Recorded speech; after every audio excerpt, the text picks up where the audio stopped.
আচ্ছা, তাহলে দেখো আজকে একটা জিনিস শেখাবো। এটা হলো বেসিক্যালি আমরা জানি যে হাইড্রোজেন আর অক্সিজেন এই দুটো মিলে পানি হয়, ঠিক আছে, কোনো সমস্যা নেই।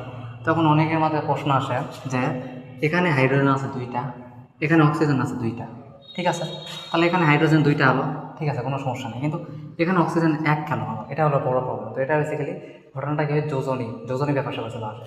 তো যোজনীর ক্ষেত্রে আমরা জানি যে যৌগ গঠনের সময় বেসিক্যালি যে মূলত পরমাণুগুলো আছে ওরা যোজনী শেয়ার করে, অর্থাৎ এখানে হাইড্রোজেনের যোজনী চলে যায় এখানে অক্সিজেনের কাছে, আর অক্সিজেনের যোজনী চলে যায় হাইড্রোজেনের কাছে। তো আমরা কি জানি, আমরা হয়তো পড়েছি যে এখানে হাইড্রোজেনের যোজনী হলো বেসিক্যালি এক, হাইড্রোজেনের যোজনী এক, তাহলে হাইড্রোজেনের এক যোজনী যদি অক্সিজেনের কাছে চলে যায় তাহলে এখানে কী হবে, এক হবে অবভিয়াসলি। আর এখানে অক্সিজেনের যোজনী কত পড়েছি, দুই পড়েছি, তাহলে এই দুই যোজনী যদি হাইড্রোজেনের কাছে চলে যায় তাহলে কত হবে, দুই হবে।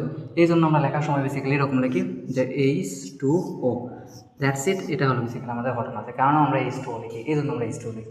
এটা হলো বেসিক্যালি কন্টিনিউশন। আশা করি ভিডিও ভালো লেগেছে, আর ভিডিও ভালো লাগলে লাইক করো আর চ্যানেলকে সাবস্ক্রাইব করে ফিক্স ভাইয়ের সাথেই থাকো। Thank you.